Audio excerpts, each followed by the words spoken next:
നമസ്കാരം. ഇന്ന് നമുക്ക് പൈൽ 1ൻ്റെ അടുത്ത 10 ദിവസത്തിനുള്ള ടാരോട്ട് ഗൈഡൻസ് എന്താണെന്ന് നോക്കാം. ആദ്യം 9 ഓഫ് സ്വോർഡ്സ് റിവേഴ്സ് കാണിക്കുന്നത്, അതായത് നിങ്ങൾക്ക് കഴിഞ്ഞ ദിവസങ്ങളിലുണ്ടായ ഒരു വിഷമങ്ങൾ, ഉറക്കമില്ലായ്മയൊക്കെ പോകുന്ന ഒരു സമയമാണ്. അതായത് നിങ്ങളുടെ ഫാമിലിയോടൊത്തോ പങ്കാളിയോടൊത്തോ അല്ലെങ്കിൽ നിങ്ങളുടെ പ്രിയപ്പെട്ടവരോടൊത്തോ കൂടുതൽ ബന്ധങ്ങൾ അടുത്ത 10 ദിവസങ്ങളിൽ മനോഹരമാവും. അതായത് ചെറിയ ചെറിയ മിസ്അണ്ടർസ്റ്റാൻഡിങ്സ് ഒക്കെ ഒഴിവാക്കി ഓപ്പണായിട്ട് കമ്മ്യൂണിക്കേഷൻ നിലനിർത്തുന്നത് നിങ്ങളുടെ ബന്ധത്തിൽ കൂടുതലൊരു ഉണർവ് കൊണ്ടുവരും. ഇപ്പം ജനറൽ ഒരു ലൈഫിനെ കുറിച്ച് പറയുകയാണെങ്കിൽ നല്ലൊരു പോസിറ്റീവ് ഔട്ട്ലുക്കാണ് പറയുന്നത്. അതായത് ഡെവിൾ കാർഡിൽ പറയുന്ന പോലെ തന്നെ നിങ്ങളുടെ ടോക്സിക് ഹാബിറ്റ്സ്, ഓൾഡ് ഫിയേഴ്സ് അല്ലെങ്കിൽ അൺഹെൽത്തി അറ്റാച്ച്മെൻറ്റൊക്കെ നിങ്ങൾ തന്നെ നിങ്ങളെ പിടിച്ചു നിർത്താൻ ശ്രമിക്കും. അത് മെഡിറ്റേഷൻ വഴിയോ ജേണലിംഗ് വഴിയോ ഒക്കെ മാറ്റം വരുത്തുക. കൂടുതലായി പറയുകയാണെങ്കിൽ അമിതമായി ഫോൺ ഉപയോഗിക്കുന്ന ആൾക്കാരൊക്കെ അതൊക്കെ കുറച്ച് കൊണ്ടുവരിക. പിന്നെ ഓവർ തിങ്ക് ചെയ്യുന്ന ആൾക്കാരും ആവശ്യമില്ലാതെ ഗോസിപ്പ് പറയുന്നതിനകത്തോട്ടൊക്കെ പോകാതിരിക്കുക. അപ്പം നിങ്ങൾക്ക് ഈ വരുന്ന 10 ദിവസങ്ങളിൽ വളരെ നല്ല എനർജി ആയിരിക്കും. അപ്പം കരിയർ ബേസിനെ കുറിച്ച് പറയുകയാണെങ്കിൽ പുതിയ പുതിയ ജോബ് ഓപ്പർച്യൂണിറ്റീസ് നോക്കുന്നവർക്ക് പുതിയ അവസരങ്ങൾ വരും. നിങ്ങളുടെ ഒരു ഫ്യൂച്ചർ പ്ലാനിങ് ഒക്കെ വേണ്ട ഒരു ക്ലാരിറ്റി കിട്ടുന്നൊരു സമയമാണ്. അതായത് വർക്കിംഗ് പ്രൊഫഷണൽസിനെ കുറിച്ച് പറയാം. നിങ്ങളുടെ വർക്ക് പ്രഷറും ഓഫീസ് പൊളിറ്റിക്സും അതൊക്കെ നിങ്ങളുടെ ഒരു ചിന്തകളിൽ കുടുങ്ങാതിരിക്കുക. അതായത് നിങ്ങൾ കൂടുതൽ നോക്കേണ്ടത് ഷോർട്ട് ടൈം ഉള്ള പ്ലാനിനെ കഴിഞ്ഞും കൂടുതൽ ലോങ് ടൈമിൽ ഫോക്കസ് ചെയ്യുക.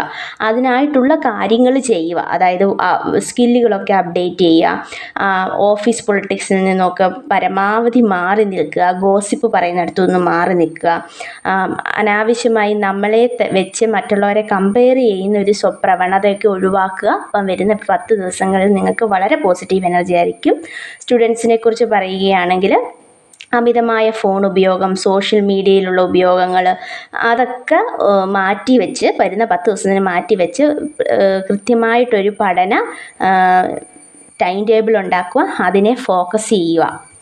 ഫിനാൻസിൻ്റെ കാര്യം പറയുകയാണെങ്കിൽ വരവറിഞ്ഞ് ചിലവഴിക്കുക എന്നൊക്കെ പറയും. അതായത് അനാവശ്യമായ ചിലവുകൾ ഒഴിവാക്കുക. അപ്പം ഭാവിയിലോട്ട് ഫിനാൻസിന് വേണ്ട കാര്യങ്ങൾ ചെയ്യുക. അങ്ങനെ പോയാൽ നിങ്ങൾക്ക് ഈ ഒരു വരുന്ന 10 ദിവസങ്ങൾ വളരെ എനർജി ആയിരിക്കും എന്നുള്ളതാണ്. പൈൽ 2 സെലക്ട് ചെയ്തവരുടെ റീഡിങ്ങിലോട്ട് പോവാം. പൈൽ 2 സെലക്ട് ചെയ്ത ആൾക്കാർ നിങ്ങളുടെ ജീവിതത്തിൽ ഇപ്പോൾ പുതിയൊരു തുടക്കങ്ങൾ കാണാം. അതായത് അതെന്തായാലും നിങ്ങളുടെ മനസ്സിൽ മുന്നോട്ട് പോകാനുള്ള ആഗ്രഹം, ഒരു പുതിയ വഴിയിലേക്ക് മാറാനുള്ള തോന്നൽ, ഇവയെല്ലാം ഈ കാണുന്നവരുടെ മനസ്സിൽ നിറഞ്ഞു നിൽക്കുന്നു. പക്ഷെ ഒരേ സമയം ഇത് ശരിയാണോ തെറ്റാണോ എന്നുള്ള ചോദ്യങ്ങൾ മനസ്സിലുണ്ടാവും. ഉദാഹരണം പറയുന്നത്, ഒരു റിലേഷൻഷിപ്പ് വന്നാൽ ഇതിനകത്തോട്ട് പോകണോ വേണ്ടയോ, അതായത് പുതിയ ജോലി ഓഫർ വന്നാൽ ഇതിനകത്തോട്ട് ജോയിൻ ചെയ്യണോ വേണ്ടയോ എന്നുള്ള ഒരു കൺഫ്യൂഷൻ കാണുന്നവരുടെ മനസ്സിലുണ്ടായിരിക്കും. പക്ഷേ യൂണിവേഴ്സ് പറയുന്നത്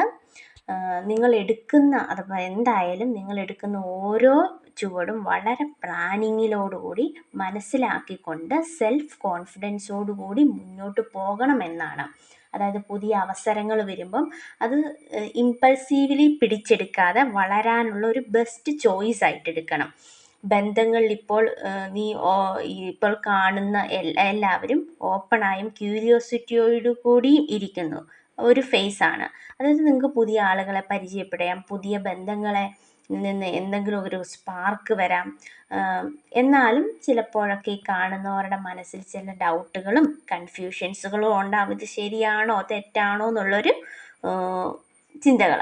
അപ്പോൾ എന്താണെന്ന് വെച്ചാൽ യൂണിവേഴ്സ് പറയുന്നത്, നിങ്ങൾക്ക് റിലേഷൻഷിപ്പിലാണെങ്കിൽ നിങ്ങൾ സത്യസന്ധമായി കമ്മ്യൂണിക്കേഷൻ കൊണ്ടുവരണം. അപ്പം ബന്ധങ്ങളുടെ ഇടയിൽ ഒരു ഉണർവുണ്ടാവും.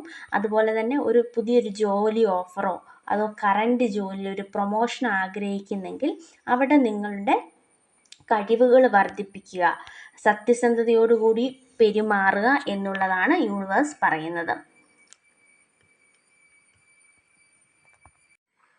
ഇനി പൈൽ 3 സെലക്ട് ചെയ്ത ആൾക്കാരുടെ റീഡിങ്ങിലോട്ട് പോവാം.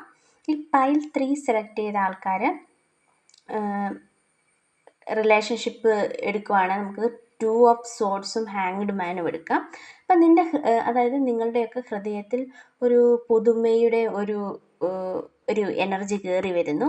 അതായത് നിങ്ങളുടെ വാക്കുകളും പ്രവർത്തികൾക്കൊക്കെ എല്ലാത്തിലും ഒരു മാറ്റങ്ങൾ കൊണ്ടുവരുന്നു. ചില ആൾക്കാരാണെങ്കിൽ ചുറ്റുമുള്ള ഫാമിലിയോടായാലും പാർട്ട്ണറോടായാലും സ്നേഹം ഒരുപാട് മനസ്സിലുണ്ട്, പക്ഷെ അത് എക്സ്പ്രസ് ചെയ്യുന്നില്ല. എക്സ്പ്രസ് ചെയ്യാത്തിടത്തോളം കാലം ചുറ്റുമുള്ളവർക്ക് നിങ്ങളുടെ സ്നേഹത്തെ മനസ്സിലാക്കാൻ സാധിക്കത്തില്ല. അപ്പം നിങ്ങളുടെ മനസ്സിൽ എല്ലാവരോടും ഒരു സ്നേഹവും കരുണയും പുതിയൊരു എനർജിയും തുടക്കങ്ങളും ഒക്കെ കാണുന്നുണ്ട്. പക്ഷെ നിങ്ങളതിന് എക്സ്പ്രസ് ചെയ്യണം, സ്നേഹത്തെ എക്സ്പ്രസ് ചെയ്യണം ചുറ്റുമുള്ളവരോട്. അതായത് കെയർ, പേഷ്യൻസ്, അണ്ടർസ്റ്റാൻഡിങ്. അപ്പം ഇതൊക്കെ ഈ ഒരു 3 കാര്യങ്ങളുണ്ടെങ്കിൽ നിങ്ങൾക്ക് നിങ്ങളുടെ ബന്ധങ്ങളെ, അതിപ്പം ഫ്രണ്ട്ഷിപ്പിലായാലും ഫാമിലിയിലായാലും ഒക്കെ, ആ ബന്ധങ്ങളെ വളർത്താനും സംരക്ഷിക്കാനും അവിടെ നിന്നും നിങ്ങൾക്ക് സന്തോഷം കിട്ടാനും സാധിക്കും. വരുന്ന 10 ദിവസത്തേക്കുള്ള നിങ്ങളുടെ എനർജി അതാണ്. അപ്പം കരിയറിലോട്ട് നോക്കുമ്പോൾ എന്താ പറയുന്നത്, നിങ്ങൾ പുതിയ പുതിയ വഴിത്തിരിവുകൾ അത് മനസ്സിലുമുണ്ട്, മുന്നിലുമുണ്ട്. ഇപ്പം ജോലി ഓഫറായാലും പുതിയ കാര്യങ്ങൾ, പുതിയ ഒരു കാര്യം തുടങ്ങുന്നതിനെ കുറിച്ചായിട്ടായാലും, പക്ഷെ നിങ്ങളുടെ മനസ്സിൽ എന്തൊക്കെയോ ഒരു ആശയക്കുഴപ്പവും കാര്യമാണ്. അപ്പം യൂണിവേഴ്സ് പറയുന്നത് എന്താണെന്ന് വെച്ചാൽ, കുറച്ച് സമയം തനിച്ചെങ്ങനെ ഇരുന്ന് അതിൻ്റെ സാധ്യതകളെക്കുറിച്ചുള്ള ഡെപ്തിൽ മനസ്സിലാക്കുക. പറ്റുമെങ്കിൽ ഇതിൻ്റെ ഇപ്പം കരിയർ റിലേറ്റഡാണ്, അതിൻ്റേതായ എക്സ്പേർട്സിനോട് ചോദിച്ച് നിങ്ങളായിട്ടൊരു തീരുമാനമെടുത്ത് ആത്മധൈര്യത്തോടെ മുന്നോട്ട് പോകുക എന്നുള്ളതാണ്.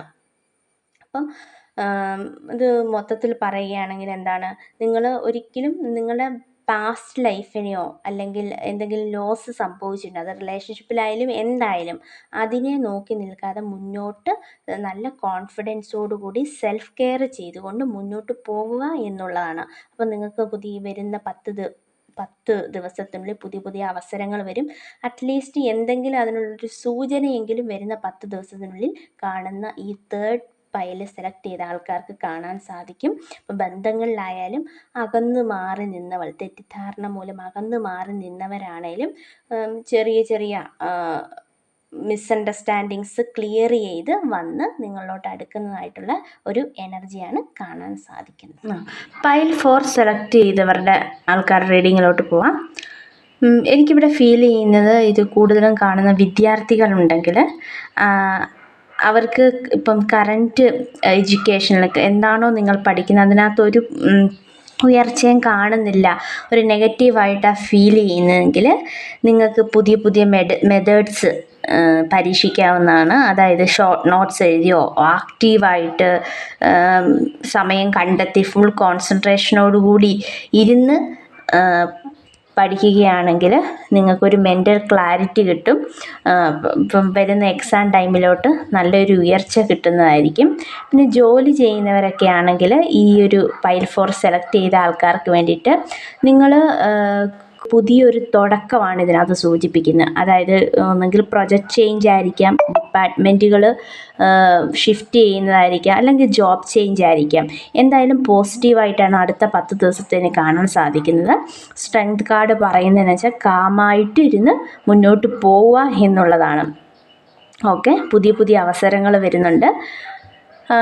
റിലേഷൻഷിപ്പ് ബേസ് പറയുകയാണ്, overall 8 of wants and strength ആണ്. ഇത് 10 ദിവസത്തിലോട്ട് നിങ്ങൾക്കൊരു കമ്മ്യൂണിക്കേഷൻ ഉണ്ടാവും. ആരുമായിട്ടുള്ള ബന്ധമാണോ, അപ്പോൾ ഹസ്ബൻഡുമായിട്ടായിരിക്കുക, ലവറുമായിട്ടായിരിക്കുക, അല്ലെങ്കിൽ നിങ്ങളുടെ ഫാമിലി ആയിട്ടായിരിക്കുക, നിങ്ങളുടെ മിസ്അണ്ടർസ്റ്റാൻഡിങ്സ് ഒക്കെ ക്ലിയറായി നല്ല രീതിയിൽ അടുത്ത 10 ദിവസം മുന്നോട്ട് പോവും എന്നുള്ളതാണ് കാണുന്നത്.